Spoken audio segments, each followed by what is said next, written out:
the three Kung Fu. Amigos, Kaleb, Jason, and Liam. Hi there, this is Leon from Hong Kong and beyond, and thank you for joining the Three Amigos today. Let me please introduce you to my good amigos. On my right is Jason from Martial Art Theatre 3000. How's it going? Not bad, Jace. Would you like to just give everybody a brief update on your channel, what you represent, and what you might have cooking in the pot?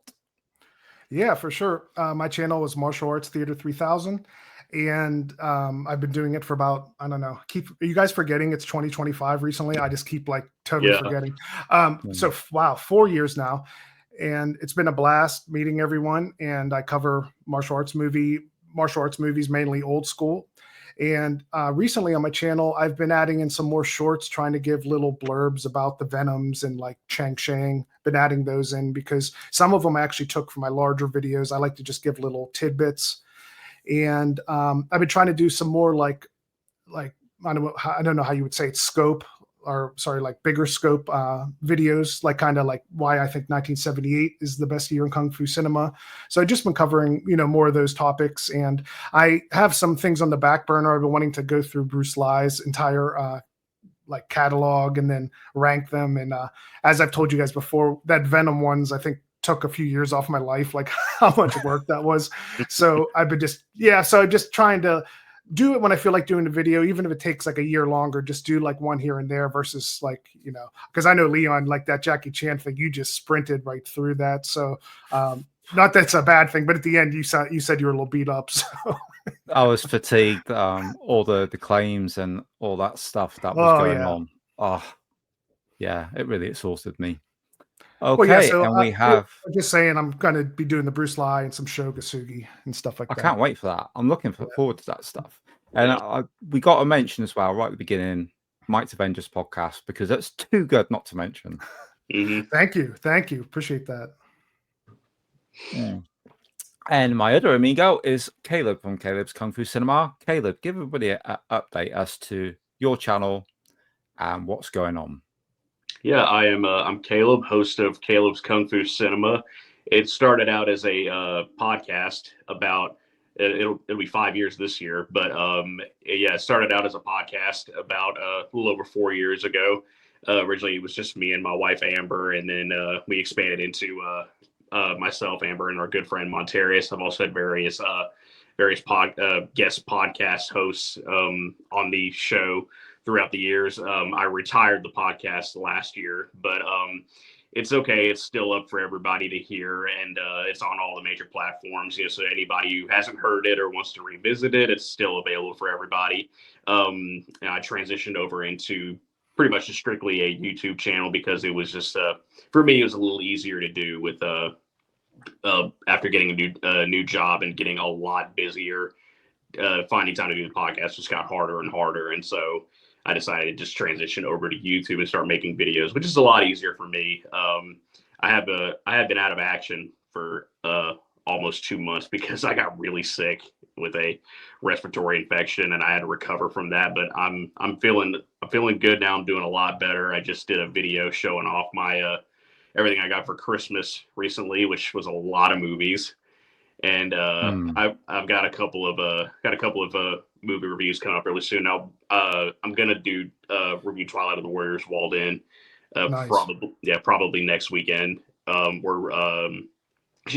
weekend. Sorry about that. Yeah, do that next weekend. I also plan on seeing 100 Yards pretty soon, and I'm gonna review that as well. And I got a lot of other reviews in the works. That's kind of what I'm focusing on from here on out for the next, I don't know, maybe a couple months, is just reviewing a bunch of movies that I didn't get to do on the podcast. Nice. Great. Well, that's good. I like you guys to feed me some content because I like to come home, have tea, biscuits, and watch you guys on YouTube while I relax. So that is great to hear. Today, what we're here for today, we're here. Yeah, you're not off the hook. You're not off the hook. We need your update. Oh yes. Very sorry. How remiss of me to forget to add myself. So yeah, I think we've been hard at it with the Jackie January, or I have myself, and that was fun. it was something I really wanted to do, was my top 25 Jackie Chan fight scenes.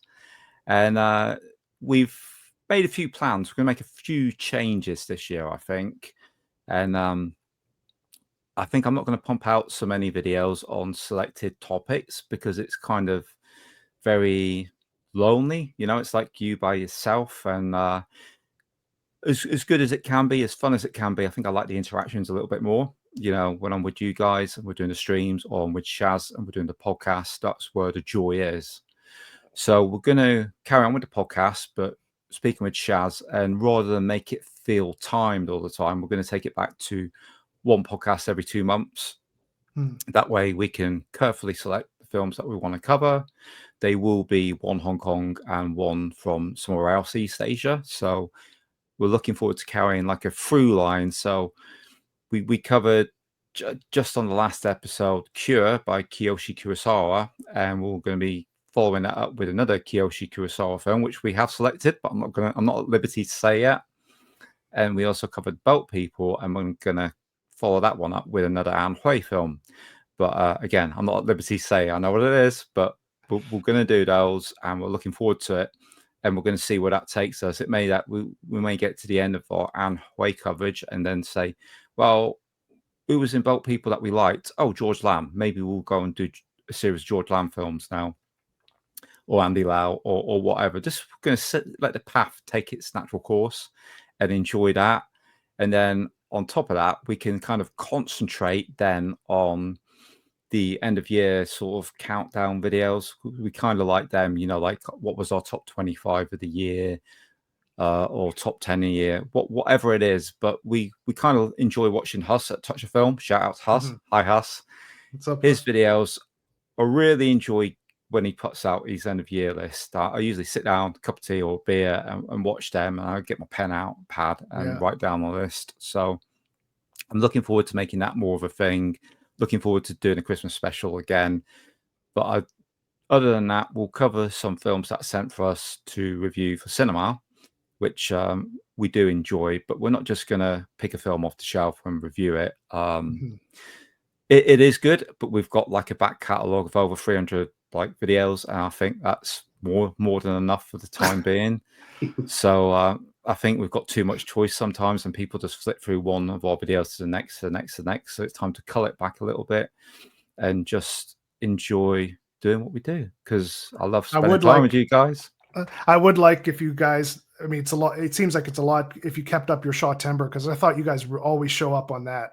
Because I know me and Kaleb will do a video or two, and I always want to do more. You guys come in just it seems like you've been preparing for 2 years. Just boom, boom, boom. Yeah. I try to do like this past September. I wanted to try to do a little bit more, but I was like, I don't know. I kind of just like to focus on maybe like one Shaw Brothers thing a year. So yeah, I'll probably stick with that. I don't really know if I'd be able to do a lot of Shawtember in 1 month. Yeah, Kaleb, speaking of when Leon said he was going to lower the amount of the podcast, I was impressed when you kept up with that every 2 weeks for 3-4 years straight, right? Yeah. Wow. Well, I mean, it was I'm trying to think. It was like I think it was every other week for probably 3 years. Yeah, and then and then then we just switched to monthly for about a year, like once a month for a year, and then that was when we decided to call it a day. Yeah, bi-weekly. I mean, that's discipline. It seems like you guys were crushing it. Yeah.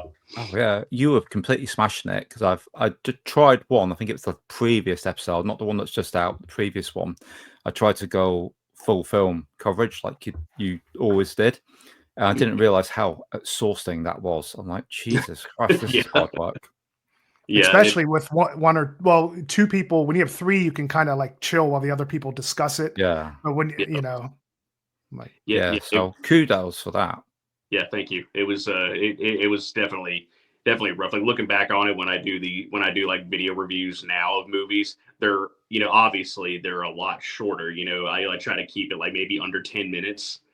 Because then I can just kind of get my opinion out there. But I felt like whenever we did it on the podcast, I felt like I needed to break down everything, just to kind of I guess kind of pad the podcast time.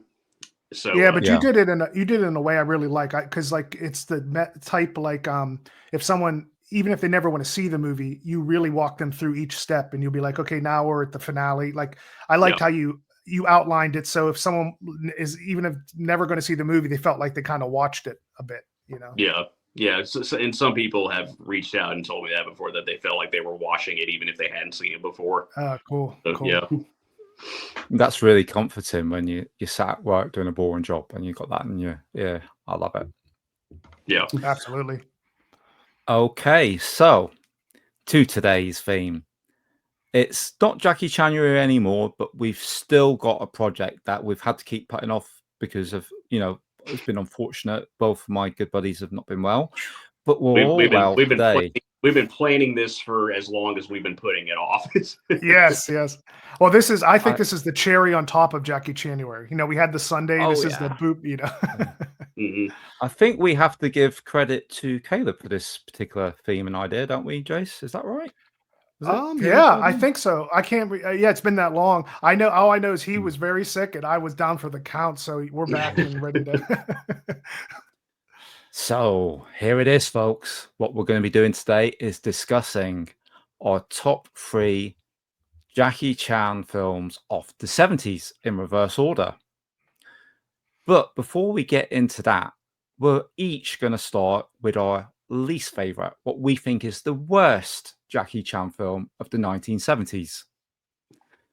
So the order, do you guys mind? I would like to take more of a back seat on this. So do you mind if I go first, get mine out, and then I can pass it over to Jason, and then Jason can pass the baton over to Kaleb? How does that sound? Sounds great. Yeah, definitely. Cool. Okay, for me, the worst Jackie Chan film of the 1970s, New Fist of Fury.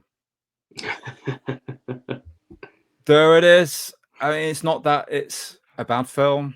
It's just that they're trying too hard to make him Bruce Lee.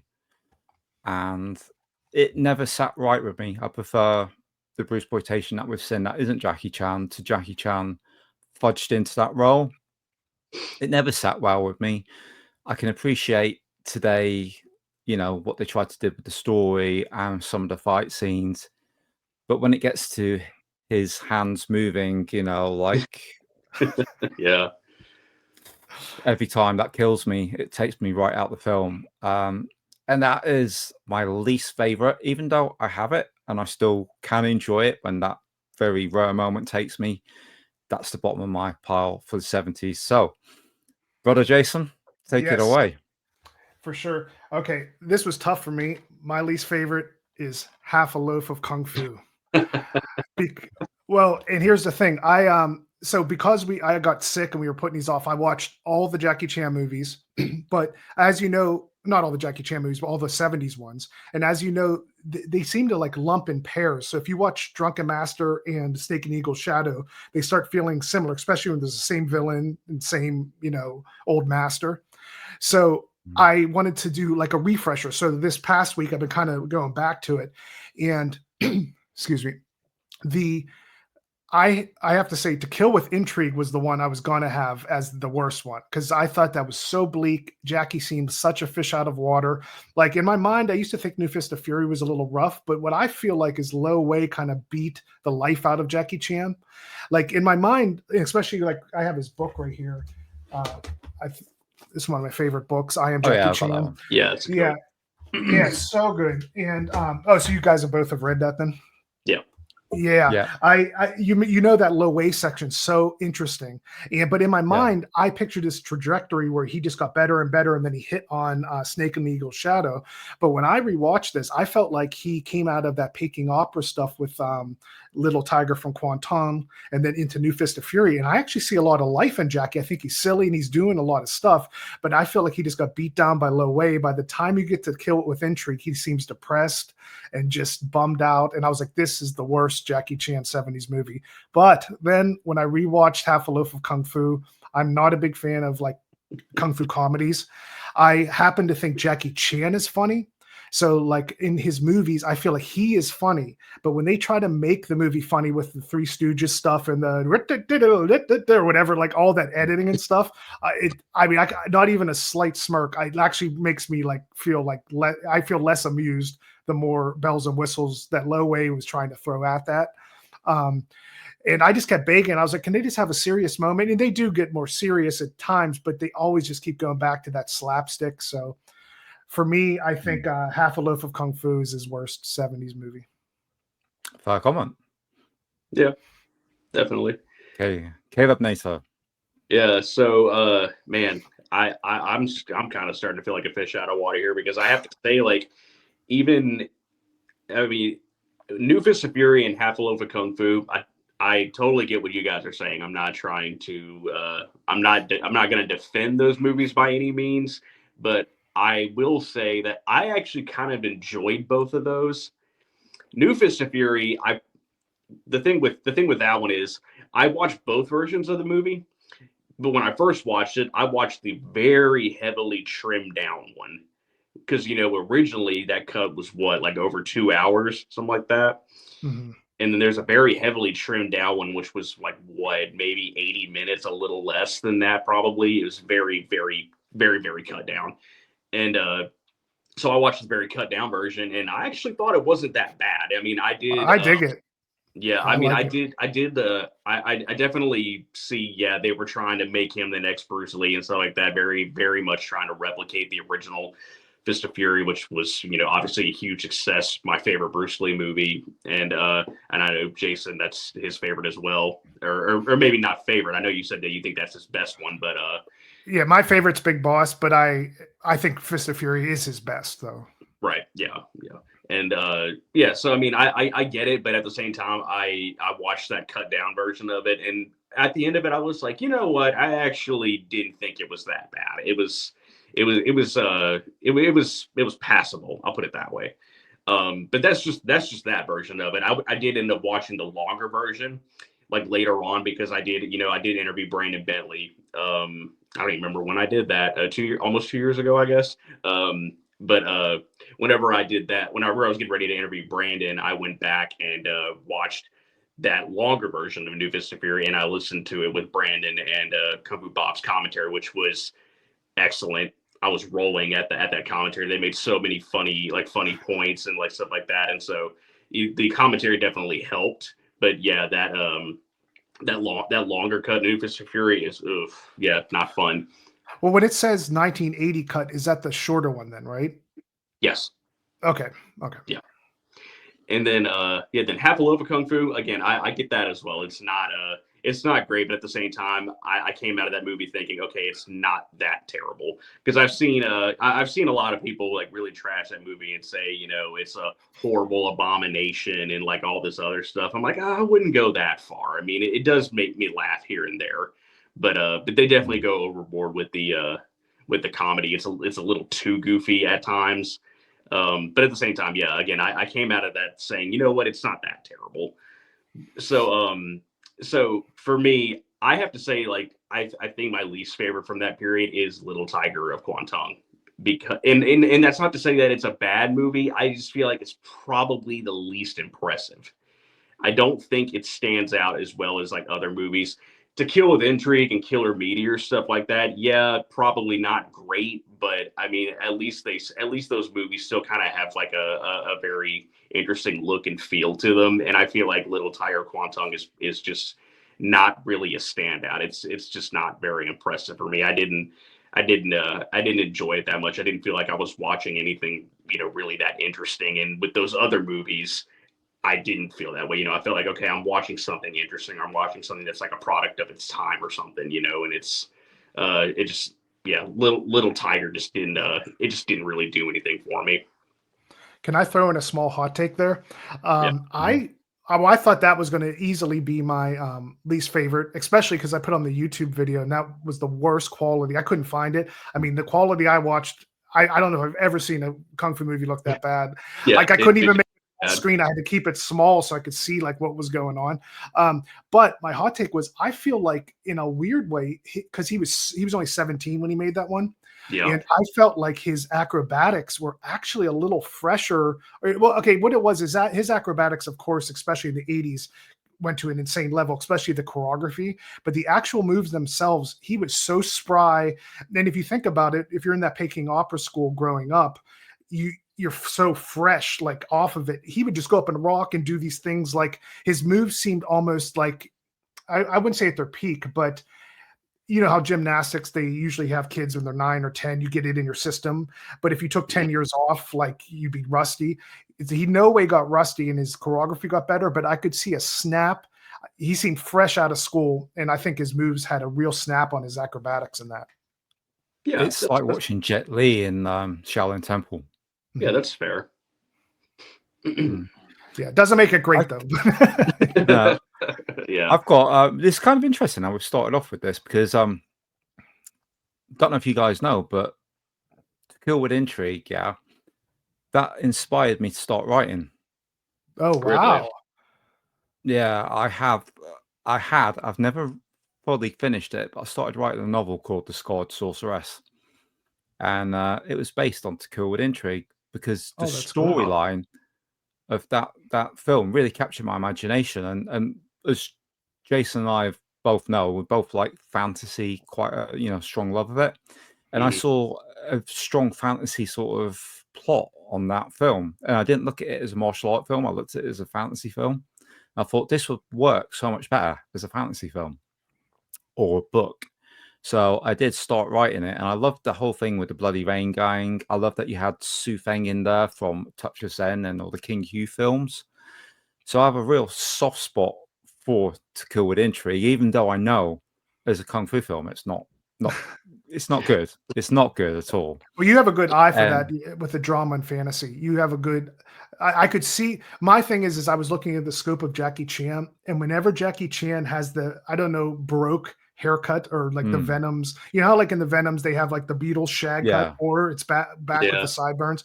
When they put Jackie Chan in that, it just does not work for me. You know what I mean? Like I don't want to spoil my picks coming up, but I just in Magnificent Bodyguards, this kind of feels like that period. In Jackie Chan has said To Kill an Intrigue, like he broke his nose, I think multiple times on the set, and he just had he was freezing. It was the worst experience. And so when I look at it as a Jackie, I was so like, I thought it was some of the cinematography was so dark, that and Jackie just seeming like he didn't want to be there. And they made his character such a jerk that I couldn't see the forest for the trees, but I can trust you to like pull out the gems of it, or the gem aspect of it. Right. Nobody else can justify the existence of movies like Super Dragon or The Dragon Lives like Leon. I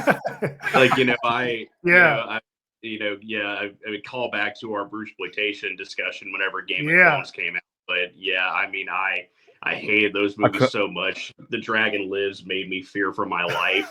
But yeah, Leon, he actually justified the existence of those two movies. So if anybody can do it, it's Leon. I couldn't save Cameroon Connection though, no matter what I did. The movie's past saving. But that's great that inspired you. That's what's cool. Someone might choose it as like their least favorite, but it hits you in a different way, you know. And that's funny. I want to say one thing. That's what surprised me when I was studying like about the Venoms. The movies I thought would have done worse for them in like Chinese culture, or when it was being aired in China. Sword Scene with Royal Blood and the ones based on those Louis Cha novels, for some reason they were like doing great at the box office, which surprised me, you know. So I feel like sometimes when we're kind of just looking for like a wheels on meals fight scene, there's like a Chinese culture aspect and the novel aspect, you know, that I sometimes want to like pay a little more attention to, because to be honest, sometimes when it's so verbose and it's such a deep story that's based on a novel, they try to fit so many characters. I tend to think those ones are a little lesser, but I've grown to appreciate them more over the years. I can't explain why I like Half-Love Kung Fu, but you've both probably seen my reviews, so you know that I do. But I've no defense, so I'm going to leave that one at the gate. No, just my personal thing. I just have trouble. And that's ironic because I love Three Stooges. I just think it's when I don't know. I could just tell Lo Wei was just trying so hard, and that's a whole other discussion. I'm sure we'll talk about Lo Wei a bunch. Like he's an interesting. It's hard to pin him down. I'll say that it's hard to like put him in a box. Yeah. Yeah. So now for the main course, we're going to get into our top 3 Jackie Chan films of the 1970s. Now, if any of you have watched my list of my top Jackie Chan films of all time, you might know my list already, or you might be able to work it out, but there has been a change. So what would have been number 3 would have been Drunken Master, but I've replaced it. And I've replaced it after rewatch with, and this is going to be sacrilegious to some, but The Snake and Crane Arts of Shaolin. I adore this one. It's such a good, the snake fist fighting in it is just so good. And I don't know what it is. There's just something in Snake and Crane Arts with the whole story, the villain in it. Chin Kang is just such a good villain. The guys with the straw hats, ducking the spears, the music. It's Jackie in a powerful lead role. And, you don't often see him front center as a Superman, usually the underdog. But I really feel he's like, he kicks ass in Snake and Crane. It's just always been one that I've watched over and over and over. And returning to it now with the additions that we've got now, I think, you know what? If I've got like Drunken Master, I've got Snake and Crane Arts of Shaolin. Yeah, I might know that Drunken Master is the classic and one that most people are going to put above it. But I know I'm going to put that one in. I know if I'm honest with myself, I'm going to put Snake and Crane Arts of Shaolin in because it just connects with me and brings back many happy memories. So that's my number 3 slot. Your turn, nice Jace. One, man. Yes. Me and Leon often say we have very similar tastes. And I was thinking, oh man, we probably could have the same top 3 on all this, but actually it's a little different, but similar trajectory because, and this might spoil the upper 2, but I had Drunken Master at number 3 as well. I had to pull it off and I'm surprised that I did it. I don't have a singular version, but the one I picked was on here and I went with number 3, Dragon Fist. That's what I went for number 3. Now, boy, it was, I love the tournament element. Like, I'm sure you felt this. It was tough to pull Drunken Master off, Leon, Yeah. It's like painful. It was painful. Yeah. Here's what it was. And I think it's important to say why I knocked it off because they were neck and neck. My issue was, I hate to say it, I think Drunken Master, in my mind and the importance of it, I feel overall it's overrated. And I think because people see the importance of it, it is excellent. The box office, it smashed. It took Jackie, it changed everything. But my my feeling on it is that, well, that'll probably spoil an upper one. I just feel that it actually isn't the best version of Jackie Chan's comedy in that element. It just, there's something about the Drunken Master that I feel the middle, you lose the villain feeling. I feel the villain goes away too long in the middle and it's just pure training, where I feel like you have to feel the villain is always like there. So when it gets back to the villain, he's not as scary. It'd be like Jaws if they Jaws does have long moments, but if you just didn't see any kills in the middle for like an hour, Yeah. And so that brings me to Dragon Fist, which I feel like this is when I know behind the scenes, Jackie Chan was I think it was an obligation. He was loaned out to do the seasonal and then let me think. His first Golden Harvest actually was Young Master. So he was loaned out to do Snake and Eagle Shadow and Drunken Master with Yuen Wu Ping. Were they both seasonal films? Yeah. On that? Yeah, both. Okay. So, but he had one more, I guess, obligation with Lo Wei. So it felt like weird. It'd be like, I don't know. It'd be just like someone returning to a band you didn't like after a successful solo act, but I feel like he went back and he did the choreography, and the choreography is so satisfying in Dragon Fist. I just feel like it's a mixture. It's strange. He didn't use a lot of what he used in Snake and Eagle Shadow and Drunken Master. He wasn't like doing the Jackie Chanisms as much, but he was mixing it in with that traditional form. And I felt like, man, I just felt like his it was such a mix of Jackie had arrived, but it feels like he cleaned up all the issues he had with the other low A movies, in my opinion. Not counting Snake and Crane Arts because it's not a low A film, but just all the issues with all the low A, it finally clicked. It feels like even low A was like, okay, I'll let this guy like off his leash a little bit, and I don't know what it is. The choreography is so crisp. It has a lot of shapes. It's not as much of the somersaults and the picking opera flips, but it's so satisfying. And I don't know, I just love everything about Dragon Fist. And I was very surprised that it knocked down Drunken Master. I think that's going to be like sacrilege to a lot of people. They're probably like punching their phone right now. But yeah, I just think it knocks it down. I think also the ending, so many twists and turns. And here's the other thing. I don't like when Jackie, I know Wong Fei Hung is kind of a brat, but I don't like when Jackie is so unlikable in some of these. That's why I had issue with which one that we mentioned earlier. And To Kill an Intrigue, he's such a jerk in it. Like, he's so mean to that woman. I know that's the character, but Jackie Chan, we like him as the bubbly guy and the little one who could, he's always against like 5 enormous men and like bodybuilders in the later 80s and 90s ones, and he just pulls it off. When he's a jerk, it's harder to root for him. And I feel like, especially versus Drunken Master 2, I feel like he just comes off as a jerk in Drunken Master by design, and it makes him a little less likable. And I think in Dragon Fist, he just has such a big heart trying to save he calls her mistress, but I guess it was the girl he's with's mother. And the whole thing had a noble cause. And yeah, just love Dragon Fist. That's my number 3. Awesome. And Kaleb. Yeah, that's a really, really strong one starting out here. For me, this isn't really tough for me. Like, I actually had a pretty easy time picking these and placing them. Before I go ahead and say it, I do want to apologize to our good friend Johnny, aka the Fanatical Dragon, because he's hazed me a little bit here and there over this movie, because my number 3 pick is Spiritual Kung Fu. Yeah, I love that movie. I understand that it's not Jackie's strongest, and it was kind of Jackie, of course, did half a loaf of Kung Fu first, and Spiritual Kung Fu was, Lo Wei's attempt at like, okay, Jackie, you tried your little comedy bit here with half a loaf of Kung Fu. Let's see if I can do it better with Spiritual Kung Fu.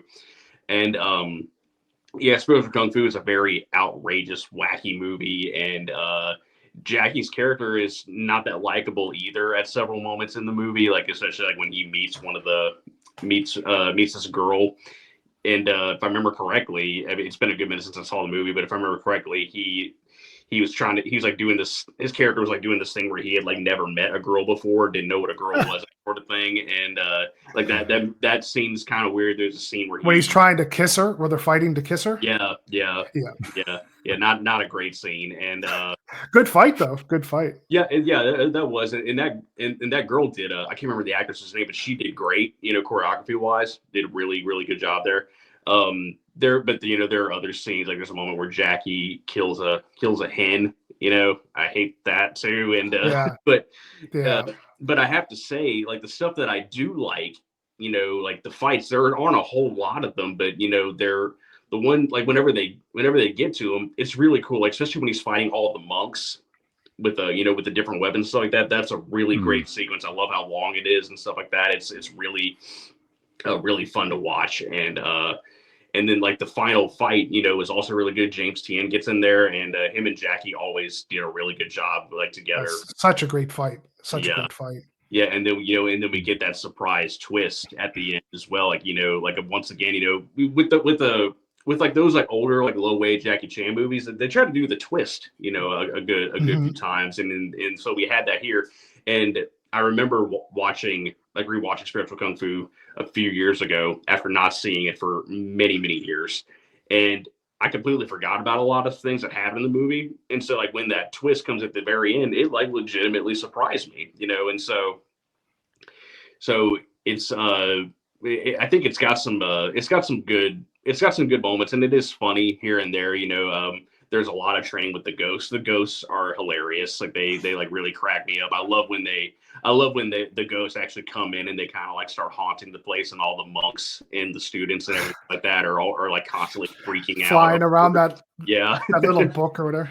yeah, or the I think you it comes down to whether the ghosts and the red hair is just like the worst thing you've ever seen, or you can hang with that. I think that's Yeah. like the breaking points, the ghost elements. Yeah, and for me, I'm the kind of person that can hang with it, and again, Spiritual Kung Fu is just super nostalgic for me because it was the first Jackie Chan film I ever saw. I remember having it on VHS and watching it all the time. So it means a lot. It means a lot to me, and Spiritual Kung Fu is just nostalgia is a real killer sometimes, and like for me. Yeah, for me, I am just like overtaken with nostalgia when it comes to Spiritual Kung Fu. I have to say one thing. It. I was just going to say, you made a correction on me. When I watched Half a Loaf of Kung Fu recently, it says a Lo Wei production, but you reminded me it's not directed by Lo Wei, right? No, yeah, it was his studio. He was a producer, but it was directed by, I think, I can't remember. Okay. John Chong Hua, something like that. I can't remember his name. Well, sorry, Lo Wei. Whoever the director was, I wasn't feeling his comedy. No, it wasn't him. I don't think Lo Wei really had any creative input on Half a Loaf of Kung Fu, but he did with Spiritual Kung Fu. So okay, that was kind of his attempt at like doing the Kung Fu comedy that Jackie was trying to do with Half a Loaf. According to Jackie's book, Lo Wei was asleep most of the time, so it seemed like most people took over and filled in director's shoes anyway. So how much and listening to baseball? Remember, he was listening to baseball or something. Yeah, he must. It's weird. He really interjected himself in those, like especially New Fist of Fury, such a prominent role in Fist of Fury. But when you see him on screen, I don't know. He seems like he'd be like a bubbly, like Chang Che, likable type of guy. But man, Bruce Lee pulled a knife on him, I believe, and a belt knife, and then Bruce Lee and Jackie Chan couldn't hate that guy more. Yeah. Insane. Yeah. Good thing for Jimmy Wang Yu, eh? Yeah. I remember reading about like when Bruce Lee worked with Lo Wei during The Big Boss, because Lo Wei wasn't the original director for Big Boss. I can't remember who the original director was, but I remember like reading that he would write letters to his wife and just say all these things about Lo Wei, about how he's an egomaniac. He has just this like horrible personality and like all these other things. And I definitely. And how hot it was too. It was like 100 degrees too while they were filming. Yeah. So I definitely agree with Jason. Nobody probably hates Lo Wei as much as Bruce Lee did. Cool. I do like Spiritual Kung Fu. The only thing I struggle with in it is the peeing humor. Anytime we get any of this peeing on things humor, why? I was thinking about that like before we got started. Oh man, that like always cracked me up, especially because like especially it's the dub, it's like whenever the ghosts like first come up and they're like really small, and Jackie's like trying to get them out from behind the bookshelf, and he says something like. He's like, all right, I'll flood you out. And then so he starts peeing on them. That always made me laugh. Listen, there's nothing funny about golden showers. They shouldn't be in Kung Fu movies. No, I agree. It's just the way he's like, I'll flood you out. Okay. Are we ready for my number 2? Yes, let's hear it. My number 2 slot, and I get a feeling that you're probably both going to guess this. I reckon Jason will guess it. It is Snake and Eagle Shadow. Because out the 2, I knew it. Drunken Master, Snake and Eagle Shadow. Snake and Eagle Shadow is the one I connect with the most. His character is just that much more endearing in Snake and Eagle Shadow. He's so much more the underdog. And I find, as Jason kind of alluded to, that Hong Jong Lee is a bit more menacing in that one. And I just love the whole story, the way he meets the beggar soul character, and the relationship that builds up between them. It just seems a bit more genuine and heartfelt, and that the way it is, it feels kind of fresh. Even though he's done all the Lo Wei films, it feels like you've got a fresh new star, and all this possibility lays ahead of you. And every time I watch that one, I don't know, it was harder for me to find when I was younger. I knew about it, and I'd seen Drunken Master, but I searched high and low for Snake in the Eagle Shadow, and it took me quite some time before I eventually got to see it. And when I did, I'm like, I love this, and I've always loved it and preferred it to the Drunken Master. For me, Snake in the Eagle Shadow was probably my favorite seasonal film. I know they've done loads of great ones, but that one, it just hits every point just right, on the sweet spot for me. That's my number 2. Nice.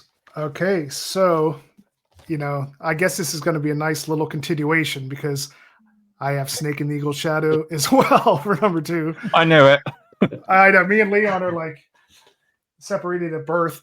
But yeah, I guess I'll just continue with what you were saying, because I agree with a lot of those points. And you have to compare it to Drunken Master.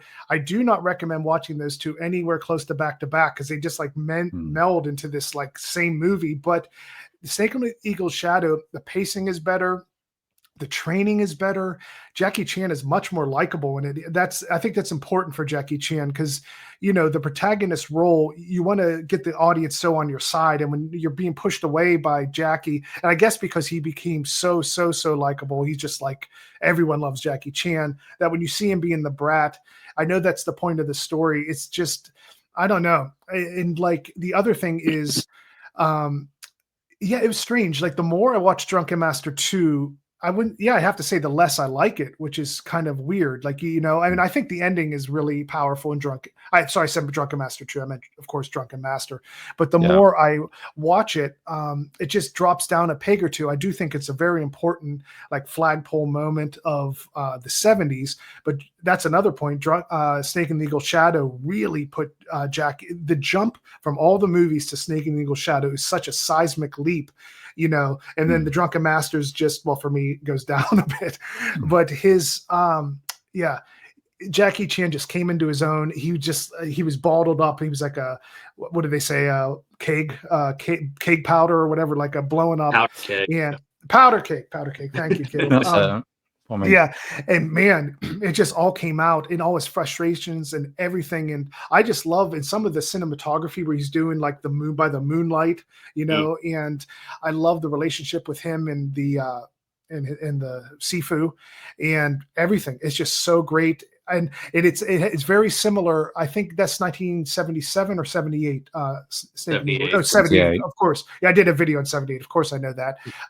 But what I was thinking is that Executioners of Shaolin was 77, and they have a very similar ending, especially in the English dub, which it was sad. When I first saw Executioners of Shaolin without the English dub, I was sad it didn't hear that voice when they say it was a mixture of, Tiger and Crane that helped them defeat Pai Mei.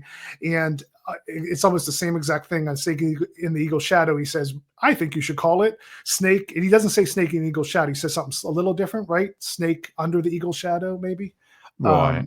Or maybe it is the same line. I think it's just a little altered, but I was like, wow, that is so similar to Executioners of Shaolin, but yeah, that's my number 2. I just think, I think we're only talking 70s, but that is just up there for Jackie Chan. If we were talking all Jackie Chan, it gets really hairy in the top 5, but for 70s, that's my number 2. Nice. Good one. Yeah, so I guess it's my turn. My number 2 is actually Dragon Fist. So okay. Yeah. So yeah, I had to it was hard for me to place Spiritual Kung Fu and Dragon Fist. And I was kind of like thinking, do I want to put Spiritual Kung Fu at number 2? But then I was like, no, I don't really think it's as good as Dragon Fist. I mean, I think Jason had already covered a lot of this because Dragon Fist was just his third pick, of course. But I do have to say, the same thing. I love the tone of it. I love how serious it is. The fight scenes are incredible. The story can get really scattered a little bit, and it's and it can be a little tough to follow at times, but I mean, it's still like really fun.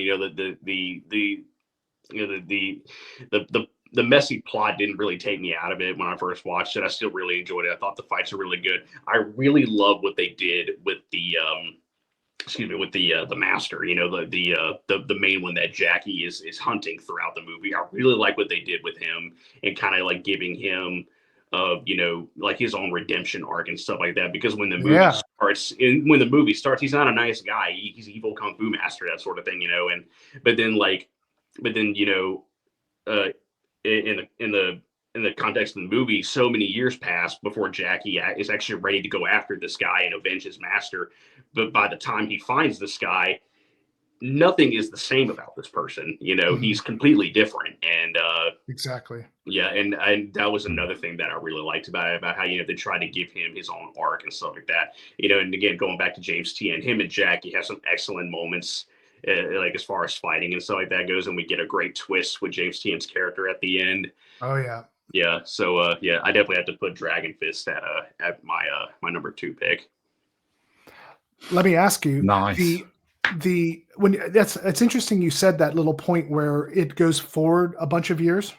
I feel like I didn't feel that fast forward. I felt like that's the one thing missing in the movie, where he got better at the Dragon Fist or was studying it. They didn't really highlight that, you know, like it could have used like him training, like all of these films tend to. I think that would have just made it a little it would have upped it a bit.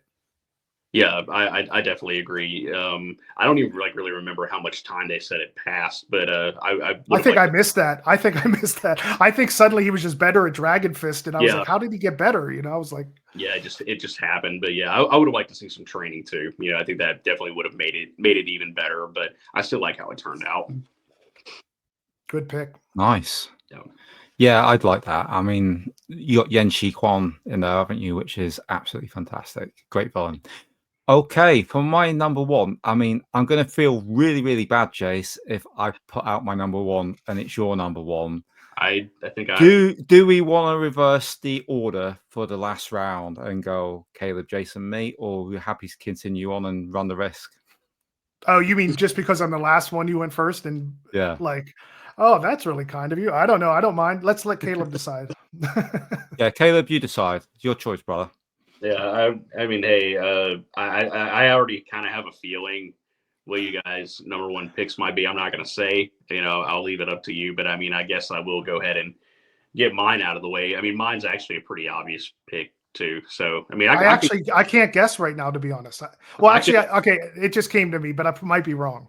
I can go first. I can go ahead and get my number 1 pick out of the way and let you guys go. Who's going first, Leon or Jason? I don't know. You guys can fight over that. Well, no, you're going to go, Kaleb. Okay, oh right. No, I was saying, like, after I go, I mean, you two can fight it out and decide who goes. Okay, well, we'll go reverse order then. We'll go Kaleb, Jason, and I'll just tag on the end, because I've got a sneaky feeling that we're gonna collide again. Yeah, I have a feeling too. But yeah, I mean, I'll go ahead and do my number 1 pick, because I mean, why? What else would it be? My number 1 pick is Snake in the Eagle Shadow. Yeah, and it's already really hard for me to say what I need to say about it, because you guys already pretty much covered all the bases. You know, I mean, it's Jackie's character. I mean, this came out first, you know, before Drunken Master. I mean, I think there's like a 6-7 month gap between those 2 movies, between the release dates at least.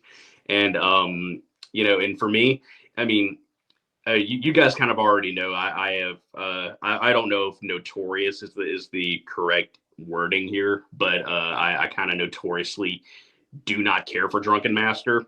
I understand the significance of it, and I know it made a really huge impact. But I got to tell you, every time I read a list or watch a video on, you know, what Jackie's best movie is or what his best fight scene is, it's always Drunken Master.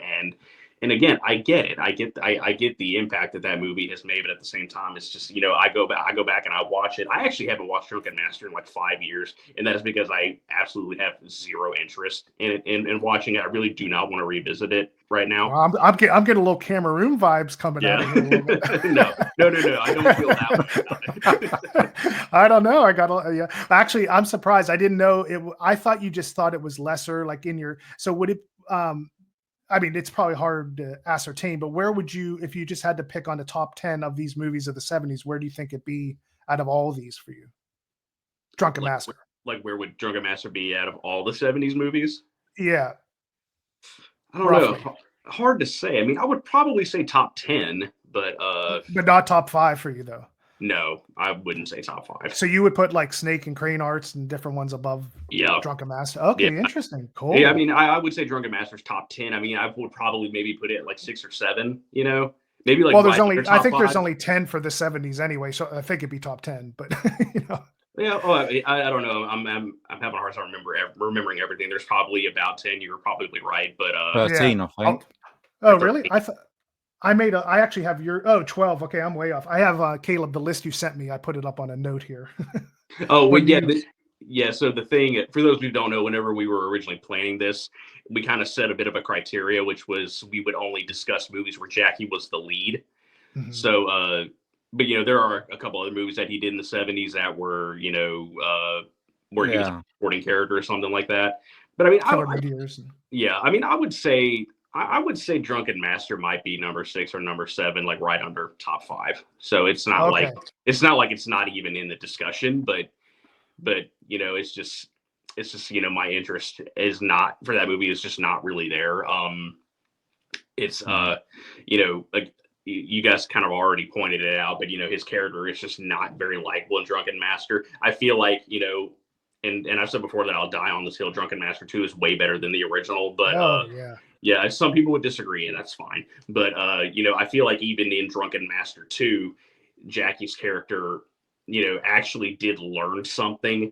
You know, and I feel like in the original one, he didn't really learn anything. You know, it was kind of just like, yeah, he's a brat, you know, and yeah, everybody expects better from him, but he just doesn't care. And you know, he does all these really stupid things. And even like when he's like learning with the old master and stuff like that, you know, you would think, okay, maybe he should actually learn some discipline here or something like that, or actually learn a couple of lessons. He really doesn't. He still tries to do like really stupid stuff and like pull pranks and like try to get out of training and stuff like that with the old master and whatnot. And then you know, with Huang Zhongli's character, you know, Jason said he takes a backseat for a really long time, and he only comes back into the plot, and then Jackie's like, "Oh, hey, I remember you," and and it's just for me, I don't know, I just don't really have a desire to revisit that movie. I think Snake and Eagle's Shadow is a much better film. You know, that was Jackie's breakout role, you know, if you ask me, you know, and you guys have already touched on that, and Drunken Master came, you know, a little bit afterwards, and you know, I think Jackie was kind of already just skyrocketing right there. I don't think Drunken Master really needed to happen, you know. But let me ask you, Kaleb. I was going to say, if you felt like we kind of covered a lot of the bases, I'd like to hear, like, what is your first memory when you first saw it and how it impacted you? Was it on VHS? Was it in the later years, more recently, or? It was on VHS. Like I remember seeing it as a kid, and you know, what instantly pulled me into that movie was the opening, the red room, and like doing the snake shapes. I thought that was so cool, and you know, I had never seen anything like that before in a movie at the time. And so like whenever it opens up and he's just in this room and he's like doing all kinds of really crazy stuff, I was like, whoa, who's this guy? This is really, really cool. And you know, then the movie gets started and like, wow, this movie's really funny. And you know, and again, Jackie's character is very likable, very relatable. It's this movie, I like to call it the Karate Kid before the Karate Kid, because it's very much like the Karate Kid. You know, guy doesn't really know martial arts, gets picked on a lot, and he's a quirky old man who teaches him martial arts, that sort of thing. And this quirky old man's got quite the backstory himself. But yeah, I really like Jackie's character. You know, Leon said earlier, the friendship between Jackie and you know, the old master is a very genuine, pure friendship. They actually, you know, they like each other, they respect each other, they want to know each other, that sort of thing. And in Drunken Master, it was kind of just, you know, they don't really care about each other too much, I guess. It just the friendship wasn't really there, but it is present here. You know, and then the villains are actually a really huge presence in Snake and Eagle Shadow. You know, it's kind of like it starts off with, you know, Huang Zhongli's character, but it's like, oh no, this guy, it's not just him. This guy's he's got more. You know, he's got his own subordinates and stuff like that. You know, it's you know, it's like how far does the Eagle Claw School, like how far does their reach go? You know, that sort of thing. It definitely keeps you guessing in there too. But yeah, I think that's Jackie's best movie from the 70s. You know, and Yeah, in 1978, that was quite the year for Jack. You know, Jason said it was a big year for kung fu movies, but it was quite the year for Jackie too. So many movies came out in It's 78. incredible. It's incredible. I mean, I Yeah. think it's like 6 or 5 or something. Something I like mean, that. on that note, on that thing you just said about that red opening, I just want to say it's amazing how many of those how many movies have that red stage or whatever Yeah. you want to call it. That, and when you were saying that, wouldn't it be funny if an American movie tried out like Sylvester Stallone? Like even if he had the gun, it just would not work. I know it's an Asian Shooting thing. in a red room. Yeah. I just feel like something about the Asian culture really, it just works. Obviously, because you're doing like kung fu forms, Yeah. but there's something about that that shouldn't work. I think that could, like, if you put anything like that in an American movie, just the hero alone in some soundstage while you know what I mean, or like flexing or something. I don't know. It just like, just, I don't know. I guess I was just kind of mad. Yeah, that is I don't know what the history of that is. I think it's trying to give like the Peking opera stage side of it or something while the credits are going, you know? Yeah, I think that was kind of the point of it. I'm not really sure, but yeah, I've always loved those openings like that. Singing in the Shadow was the first time I saw anything like that. So and I loved it so much. I don't know why. It was just like, damn, this is really cool. I mean, I like how they kind of give their star a moment to, you know, show what they can do, you know, or be like, hey, this is the kind of thing you're going to be seeing throughout this movie. And you know, it's like anytime I see something like that, I'm like instantly hooked, you know, which, you know, again, I do want to call back real quick to Game of Clones, you know, the Dragon the Hero. It had a red room opening too, and the Dragon the Hero ended up being my favorite movie on that set. And and like with that opening, I remember watching that, and as soon as the Dragon the Hero started, we get that red room opening. I was like, yeah, this sold. I am sold. Yeah, I am 100% into this. You know what? I'm getting a can of red paint next weekend. I'm going to paint the kitchen completely red. Yeah, I want to see. I want you to get the, you know, staff out. I want you in there doing a. Oh yeah, on a whole hog. I'll get my nunchucks out and I'll do one myself. You were saying, I was thinking maybe we need to do. It wouldn't be that great. Top 5 red room openings, maybe. I don't know. I don't think there's I mean, I don't think there's enough. I mean, and I say that as in there might. I mean, we might all have the same ones because. Well, I think you're underestimating. I could name like 4 Venoms movies that do that. I mean, there's a lot. Oh my gosh, Executioners of Shaolin. Yeah. What is it? Avenging Warriors of Shaolin or Shaolin Rescuers? Yeah, I was going to say that Shaolin Rescuers has one. Loads of the independent ones, films with Shaolin Young, Pan Pan, and she's done that. There's so many. Yeah. I guess I'm just kind of underestimating it. I actually haven't seen that many with red room openings, but you know, obviously I need to watch more movies. All right. Yeah. So yeah, I gave my number 1 pick. Obviously, it was obviously a pretty obvious choice, Snake in the Eagle Shadow. So, cool. Yeah, great pick. Great pick. I say Jason and Leon fight. Whoever lands a hit first gets to go first. So I'm gonna give up. I'm not gonna fight Jason. What, you insane? Well, you said I was up there, right, Leon? So am I going? Oh yeah. Okay. Yeah, absolutely. Here we go. I knew it. Hyena. Fearless Hyena. I don't mean to cut you off. Is that the no? Copy I sent you? Say it again. Is that the copy I sent you? You know, because you sent me a lot. I had Fearless Hyena. Okay, right. I couldn't remember if you had already had that one or not. That was one I passed on, but yeah, Kaleb sent me all his doubles. Thank you so much. That was very, very nice of him. Yeah, of course. Fearless Hyena, I think people that have watched my channel have heard my story, but I'm going to tell it again. There's probably a lot of different viewers that have not seen that. I had a bad run with Jackie Chan when I started. I would go to a place called Movies Plus in Wexford, Pennsylvania. And I had Rick Meyer's book and I was like, okay, I'm going to watch a Jackie Chan movie. I can't remember the first one. I think it was The Protector. And it just felt, I don't know, it felt okay. The action looked solid, but it just felt like, okay, why is everyone losing their mind over this guy? But I did have a little bit of a hint because Rick Meyer said it just was him trying to crack America. So then I tried, I think, then I tried maybe Big Brawl. I think I tried master with cracked fingers, which is basically little cub of Quantung with something else mixed in. I didn't know what was going on. I think I vaguely remember Fantasy Mission Force. You can see the trajectory I was going on. I was hitting dud after dud, in my opinion.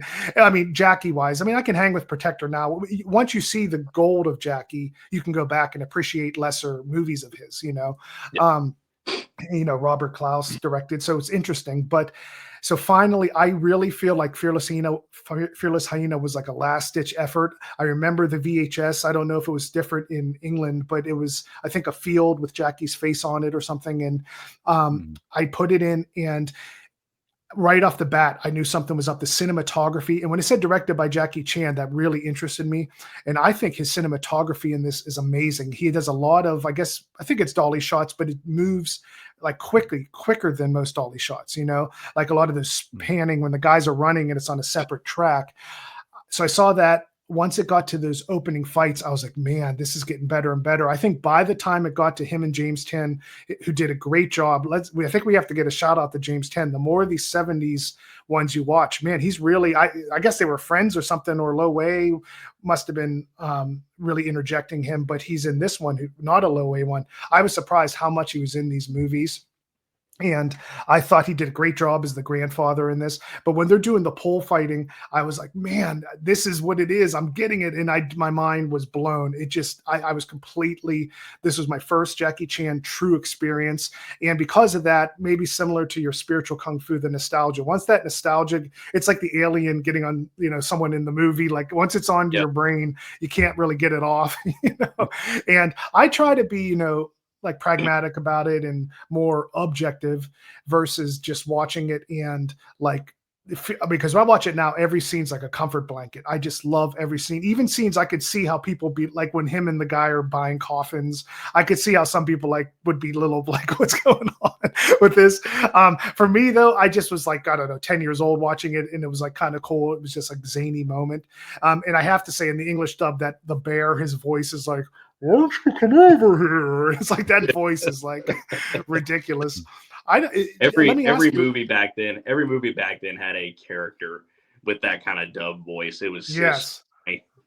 I guess they put a sock in his mouth or something. I don't know. I mean, it's like, Leon, do you recognize that dub team? Because they feel like they're English, but they do not feel like the Ted Thomas and the Godzilla team.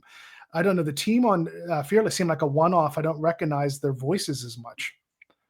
I couldn't say because aside from when I first watched the films on rental, I've always gone for the subtitle version. Right. So okay. I'm really disconnected from the dubs at this stage. Oh, so even back in the 80s or whenever you would have watched Fearless Hyena, it was subtitled. No, I saw the dub then, but it's been so long. Oh, so long. Okay, when you have the option, yeah, you told me you need toothpicks on your eyes when you watch the. Yeah, it sends me sleepy. I have no idea why. Yeah. So and then when it gets to the training is so heartfelt. Jackie is so likable in this. This is the polar opposite of Drunken Master. And he has 2 training sessions. You get James 10 and spoiler alert, something happens to him for everyone watching. And then the unicorn. Yes. And then the unicorn shows up and it is just, he's so great. And when I see the unicorn in all those sections, I really think Kickboxer took a lot from Fearless Hyena. I mean, of course he was taken from Drunken Master, but just the locale and the way they interact and the scene with the food. I hope I'm leaving something. If Leon happens to pick this movie, I hope I'm leaving some goods on the table for him to talk about. But the food scene is amazing. And the ending, the very ending. Oh, and that's the other thing. The villains are so menacing through this with their capes and they're walking. I just feel they come off as just badass and super creepy. And the end fight is amazing. But I think the fight with the guys with, I don't know what that weapon's called. They're almost like switchblade spears because you can fold them down and open them. Those 3 spears, that is, I easily top 5 Jackie Chan fight scenes for me. I think he does like a worm, like a breakdancing move, and does like a backflip, like from I think the worm position, like off his stomach, and it is breathtaking. It blew my mind. It got me into Jackie Chan full go, and I definitely think it's his best 70s movie. That's a very good argument to make. I can only imagine what Leon is going through right now. So Leon, let's hear it. What's your number one pick? Oh, you think he might be picking Fearless? Well, this is the end of the stream. Thank you for watching, and we'll catch you on the next one. Just kidding. Just cuss. Yeah. As you probably no doubt guessed, I already guessed. Fearless Hyena. Yeah, I knew And it. yeah, Jason's nailed all the points. Oh, I felt bad. I was so like, should I what- bring up this scene? I got to leave some like. No, it's good. No, you get it out there. It's great because nobody does it better, dude. You really, love the way listening to you. It's just great joy for me. So all I'll do is I'll give you a little story of how I came to it. So when I used to hire out on rental all the Jackie Chan films, obviously there wasn't the internet like we have now. So what was in your video shop was what you was aware of. And it was that simple. You might read a book or a magazine, but I'd never actually seen anything about Fearless Hyena or nothing that stuck in my head. I had like an inside Kung Fu magazine that was Jackie Chan. It was just Jackie Chan inside Kung Fu, and it had pictures of all these films, or what I thought was all these films, but there was nothing of Fearless Hyena in there. So when we eventually moved town and I was living in a different area and we went to a new video shop, I walked in there and I went straight to the martial arts shelf and I'm like, what is this?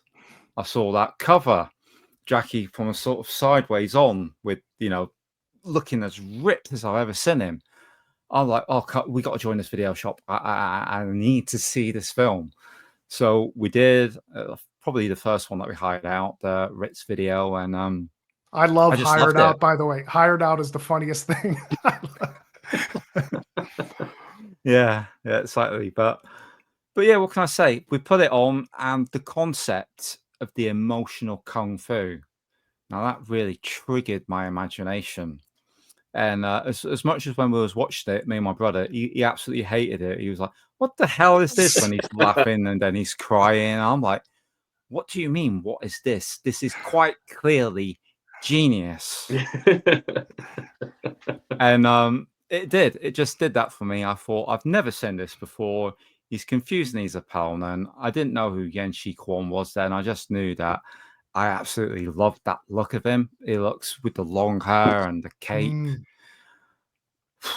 Yeah, it always will be, I think, my favorite one of the 70s for Jackie Chan. It just, there's something about it that deeply resonates with me, and I think it's just the unusualness of the fighting style that he's fought outside the box and he's presented you with something completely different to what you've seen before. And yeah, that's all I've got to add to that one. Guys, this I know, has been I was saying, as you were saying that, I was just about to say, I feel like I could go an hour just on Fearless Hyena. I don't know if Kaleb would just be like, bye guys. No, I will say I definitely admire like where you guys are coming from. I respect that. I mean, I see what you're saying, and I'm not gonna say Fearless Hyena is like a bad movie by any means. I think it's good, but what I like about it is the second half, like whenever the unicorn comes in. Yeah. Whenever we got to that point, or whenever I got to that point specifically, I was like, okay.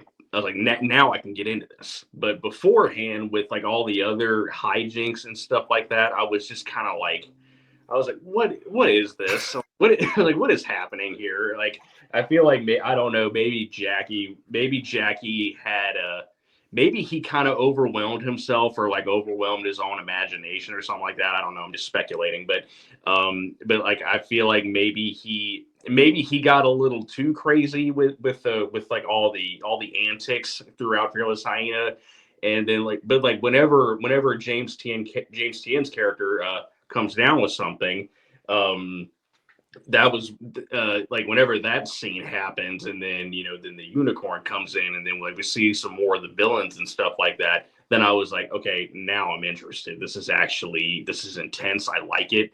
And then we get some really great training. We get a really great final fight with Jackie and Yen Shi Quan. But yeah, it was kind of just like after the movie was over for me, I was like, why couldn't we have more of that? Because before, just all all this ridiculousness, and I So just him being dressed up as the woman when he was doing all those, like, and then he was obviously he was disguising in case his grandfather would find out, but yeah.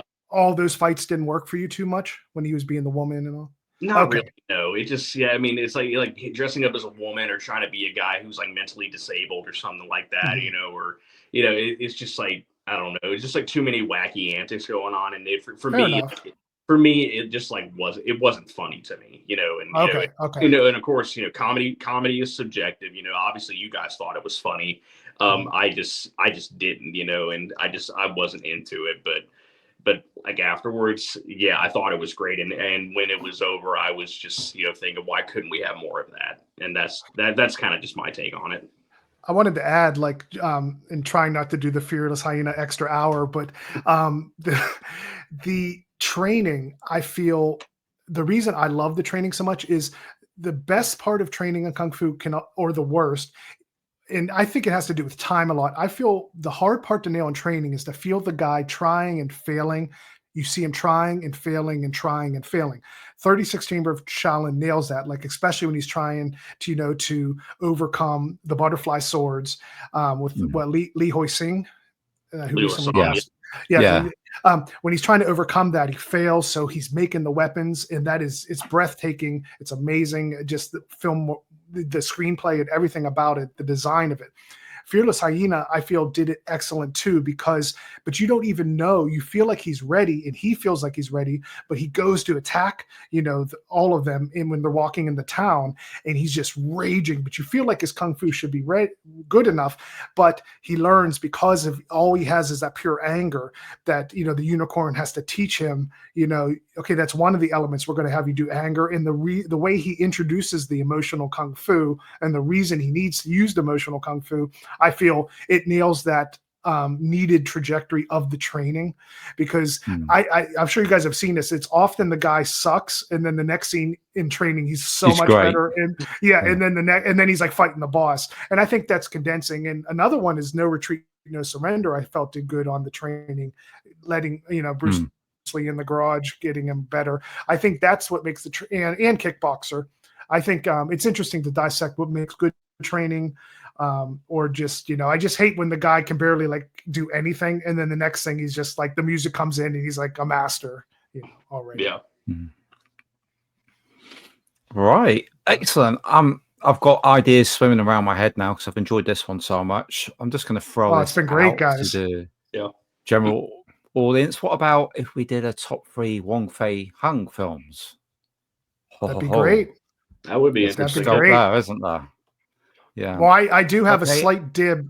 I do have a slight dibs on our next one, but I'm not going to spoil it. Well, no, we've discussed it, but I think we could surprise the audience. Oh yeah. This is just for future. If somebody wants to leave a comment and let us know if that's something you may be interested in down the line. Might be like a pre-Christmas one. Who knows? That's a great one. Yeah. Right. Thank you for joining me today, and thank you for the ideas on this. And I absolutely love what you guys had to say. Really buzzing now. Final words before we go, Jace? Caleb? Subscribe. Yes. Check out all of our channels, and I just want to say I had a great time with you guys. For real, it was so much fun. Yeah, me too. It was a lot of fun. I'm glad we finally got to do this. Yeah, it got me thinking. My Jackie Chan wheels are spinning. Yeah. Yeah, absolutely. So, people, this has been the 3 Amigos on our favorite JC films of the 70s. And we will see you guys on the next video. Thanks for watching. And don't forget to subscribe to these fantastic guys here. Cheers.